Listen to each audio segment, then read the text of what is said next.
back to my YouTube channel at Football Shirts HQ. This week's video will be away from football shirts. It'll just be on the team that I'd take to the Euros, just the starting 11. If you can all just subscribe to the channel and also like this video, it'd be great. I'm just going to let you know the formation that I'll be playing is 4-3-3. Starting off will be my goalkeeper. He's one of the most consistent goalkeepers in the Premier League, and it's Nick Pope. I mean, Jordan Pickford, I think he just gets put in each time just because of how well he played at the World Cup. I think that Nick Pope is the most consistent keeper. He's a great shot stopper, and also I think he just deserves a chance. He's been about the England team quite a lot recently, but he's never really been #1 goalkeeper, and I think that if you just put all your faith in him, I think he'll repay that as well. So at right back I've gone Trent AlexanderArnold. It has been a tough season for Liverpool, obviously retaining the title. It has been a struggle. His form's not really been there as much as it was last season.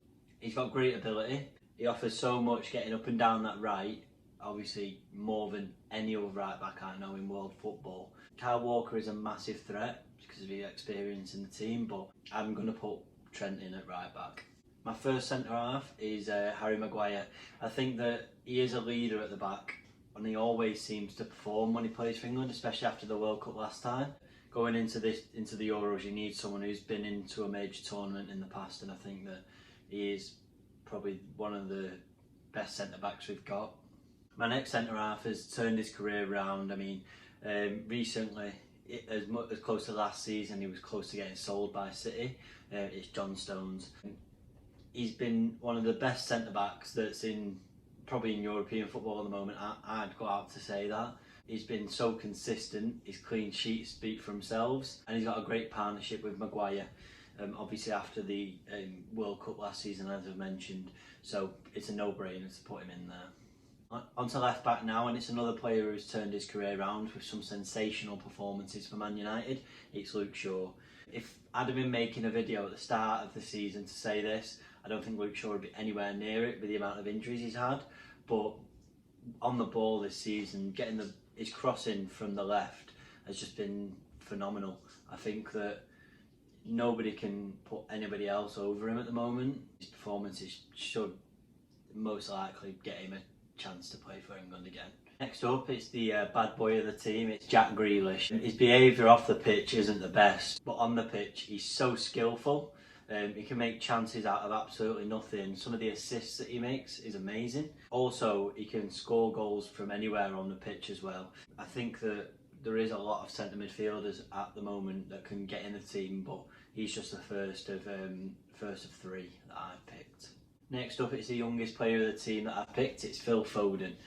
What a talent this boy is. I think that he'll offer a lot in the team in the respect that the teams that he's facing won't have ever played him before. I think that when he comes up against, he can provide something so much different than any of the other centre midfielders that we could pick from. And I just think that he's having such a great season already. Completing the midfield, as an attacking midfielder, we've got Marcus Rashford. The versatility that he looks to offer, which is as a striker, also an attacking midfielder and on the wings, in all of these positions he can score goals. Marcus Rashford has done so much this year, but completing this off with a Euros victory would just make it amazing for him. He's got so much experience behind him at such a young age. Also, his pace is just electric. Out on the wings now, it's Jaden Sancho, another great young prospect coming through.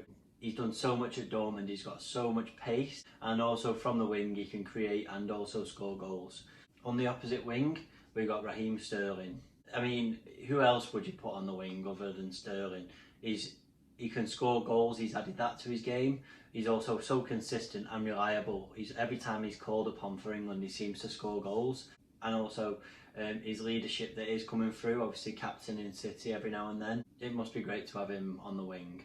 Completing the front three now, it's Harry Kane. Who else would I have picked? He's done it again, that Harry Kane, that dirty little... He's done it again! He's done it again! Tottenham's key players, he scores goals in pretty much every game he plays.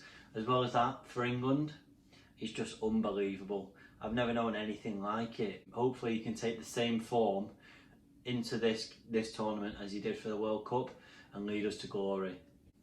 So that's my team anyway. I hope you enjoyed this video this week. It's a little bit different. If you just subscribe to my channel and also like this video, it goes a long way. But thanks very much, and I'll see you next week. Thanks very much. Bye.